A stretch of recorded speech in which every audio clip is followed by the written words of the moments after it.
Shua Tov Rabotai, this is Rabbi Kovacs continuing the Mishnah Yomi. I hope everyone had a wonderful and meaningful Yom Tov. And it is now Saturday night, the 8th day of the Omer. And we are continuing and finishing, God willing, the 7th parak in Kilayim.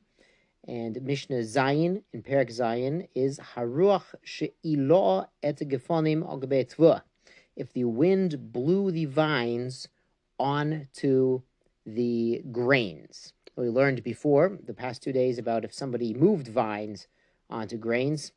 But here, just the wind blew it by itself. So the rule is yigdor miyad, cut it off immediately. So the Mefarshim say apparently these vines got tangled up in the grains. We want to cut them off before they grow 1/200 and become usher. So we go out there and we cut them off immediately.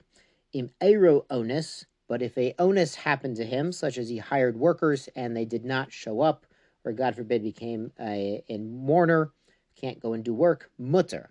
So it's mutter to leave them like that because of the onus, because his mindset is that he wants to remove it immediately, so it does not become kilayim, because as we've seen, kilayim is dependent on your mindset. If you see that the vine got mixed with the grains, you're like, oh, I'm going to go over there and cut it, then it does not count as kilayim.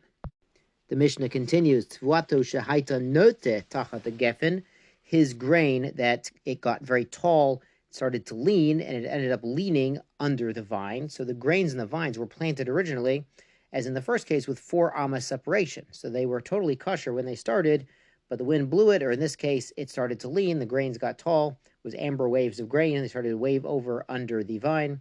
Can be yarek, or 2, they went over onto the vegetables, machazir and mikodesh. So just tilt the grains back over, and it doesn't be mikodesh. So in the first case, when the wind blew it, it seems like the vine started to coil around the grains, and here it's just straight grains. They don't coil on things, so you can just turn them back and push them back in the correct direction, so the spacing is returned. Mematai tfula mitkadeshet. From when does grain become mitkadeshet? This is the bad mitkadeshet. This is like Asr behana type of hekdesh, in the sense that it's pentu garesh, that now you have to burn it. Misha toshrish, from when it roots. Ve'anavim, and the grapes themselves, misha ya'asu kefula lavan, when the grapes are the size of the pula lavan.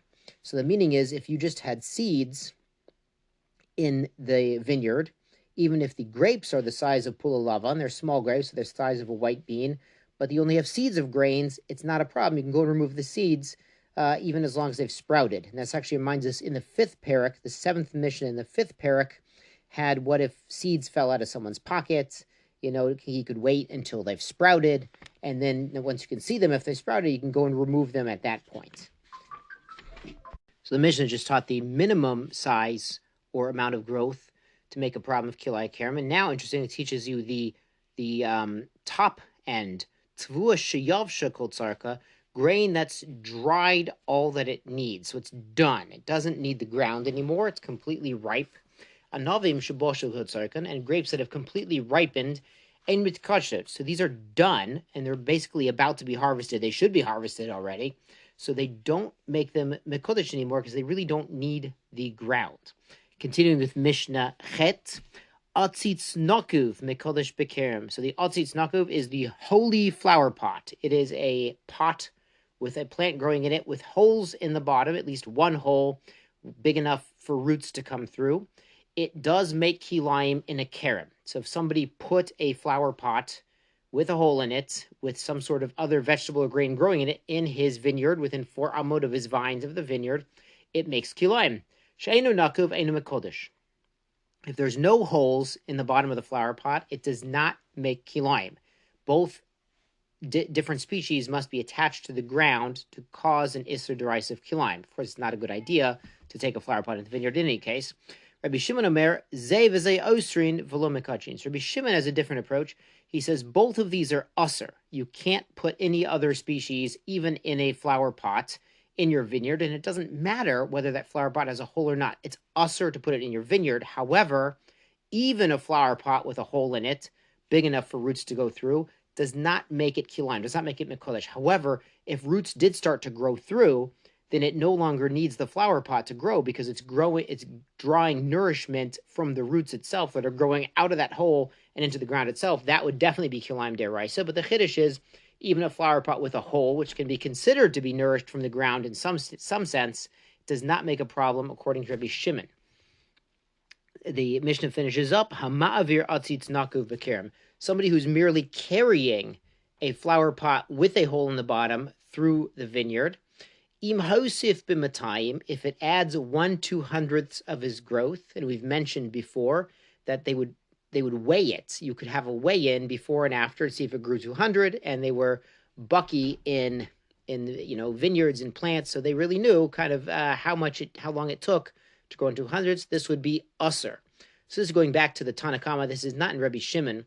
So what he's saying is the atzitz nakuv, the flower pot with a hole in it, it doesn't have to be davka sitting on the ground and gaining nourishment or gaining resources through the hole in the bottom of the flower pot. That even a man walking through his kerem, holding a flower pot with grains growing in it, if he was, you understand, walking very slowly, and it grew 1/200th, the plant that's in the flower pot, that would be usser as kilayim, because we consider it that the plant in the pot is gaining somehow nutrition and sustenance through the hole in the bottom of the flower pot, and that's enough to make it halachically attached to the ground, even though it's not literally attached. It's halachically drawing energy from this ground at the same time that the kerem is, and it would become usser. So at the end of the day, do not walk with flower pots of other species through your vineyard. Even staying for a little while, it makes an impression.